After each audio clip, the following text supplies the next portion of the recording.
Hello YouTube land, we're back! We're back again really fast, baby! Because tonight, some big news have happened!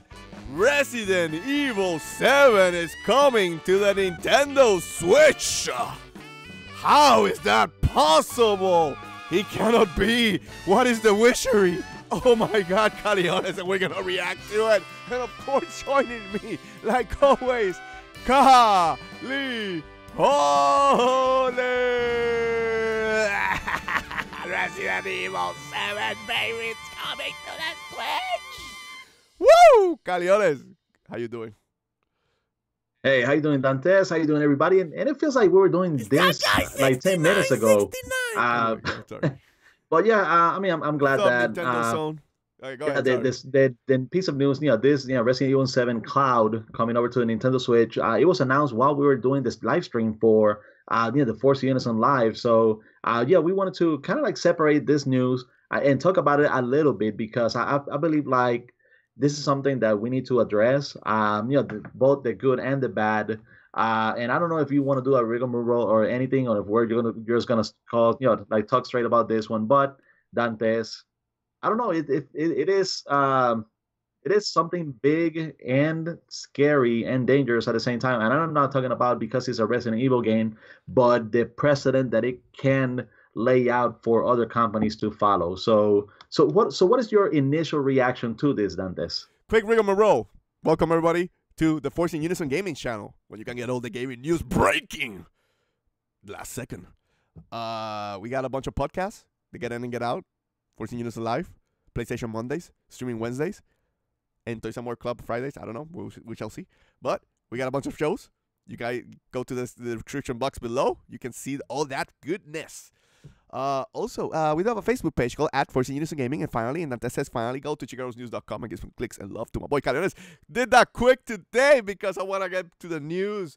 Caliones, what is this? What is this sorcery?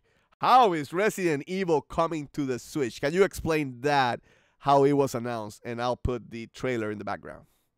Okay, so the reason why Resident Evil 7 is coming over to the Switch is not because Capcom decided to spend a lot of time, money, and resources into making the game possible to run on the Switch, but it is because, I mean, as the name suggests, which is Resident Evil 7 Cloud, it is going to be provided via a cloud service that the Nintendo Switch can connect to, so you can go ahead and play the game. So for those of you that are not familiar with the cloud, there is a game that it uses a cloud on the Switch already, which is Phantasy Star Online 2 Cloud, which is only available in Japan right now. But basically, the game connects over to a server where it accesses the game, or the system connects to a server that accesses the game. And from there, you can go ahead and play it.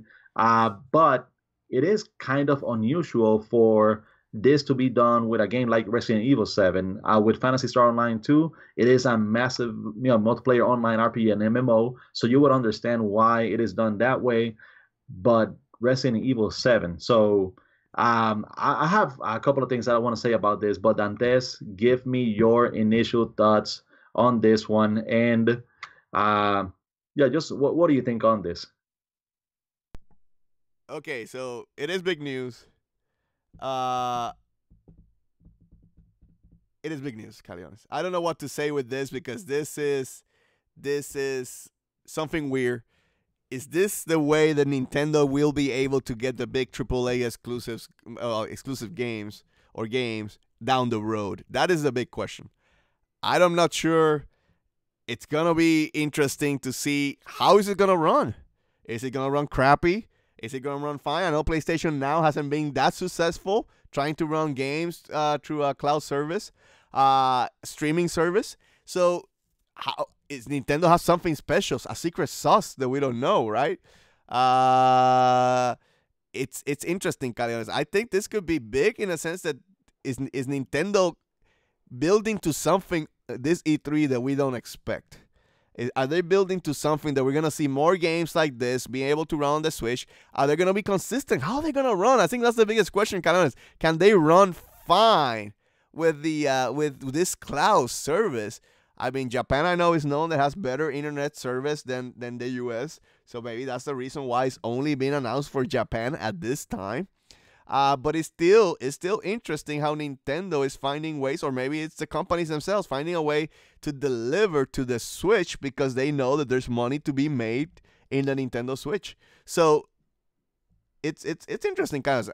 I'm more hype because of the possibilities, and I'm also hyped because I'm really interesting to see how this game is gonna run as a cloud service. Kind of honest.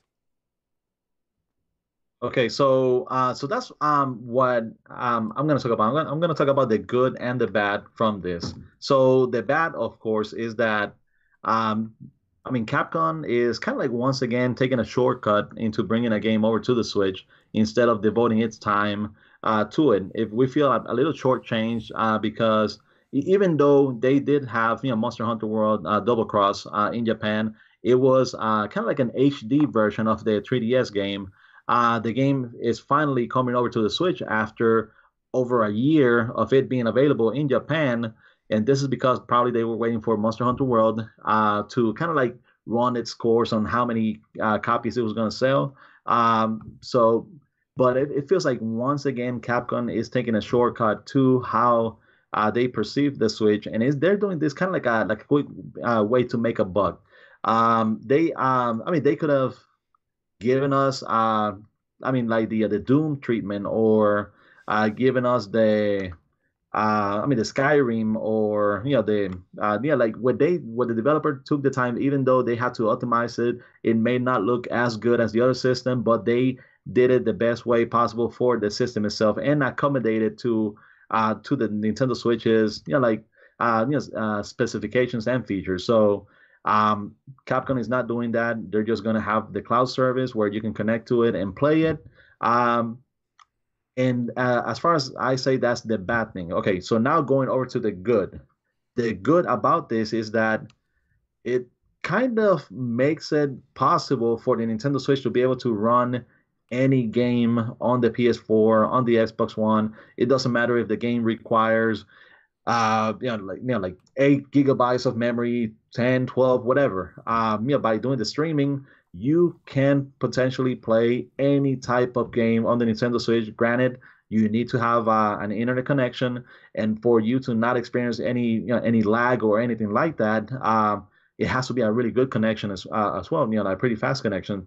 But if they're able to work that, and if you have a good connection, you shouldn't really experience any of those things, and should have a pretty close to like a retail copy of the game type of experience on the system. So if it's something where Capcom took shortcuts on the game, I don't like it. If it's something where the game wasn't possible on the Switch and this is the only way to play it on the system, then I'm okay with it. So and that's without going into the details of what they're going to be offering. So that's my take on this. I guess, Caliones, like you said, it's exciting. We shall see. I'm scared because it could be the end of physical media. It's coming. It's coming. I don't want physical media to end, Caliones. No. But it looks like it's coming. But this could be a way for Nintendo to bypass the problem of having not as strong hardware as the other ones. You see what I'm saying? So, I don't know. It's interesting. Is this coming from Nintendo? Is this made by Capcom? Is Nintendo, again, their online service that they're going to offer is $20? Is they're going to say, no, but wait, if you pay for it, you're going to get this monster service where you can play other games. We shall see. But those are the details. Okay, so this is the details that they're talking about the game. Okay, one is going to cost around 2,000 yen, which it's kind of like $20, 20 US dollars for the game itself. So that's going to be one thing. The second is that you don't really own the game. You can only play it for 180 days. So it's kind of like you're paying $20 to rent the game for up to 180 days so you can play it. So that's the downside to it. And that's something really big, because if you pay $20 for a title that pretty much costs $20 on the other systems by now, and you don't own it, you can, and that's that's not good business, or or no, not good business for the players themselves, because if you want to play the game again, then you're going to have to pay another $20 to have another 180-day rental for the game, and I think that's bad business for the consumer. Agreed. You can play the game or the first 15 minutes of the game, so there is a 15-minute trial, so you can try it out. One, that's gonna tell you if you like the game, if you want to play it, and two, if doing the cloud service actually works well for your current setup and your current internet provider. So at least you're gonna have a way to test it out before playing it to see if you want to go ahead and pay for it. So that's gonna be good. The other good thing about it is it's not just going to be a Resident Evil 7 game. It's going to include all the DLC as well. So any DLC that has been released for the game will be included for those $20. But that's the biggest thing. You pay $20 for it, and this is doing the conversion because they haven't talked about.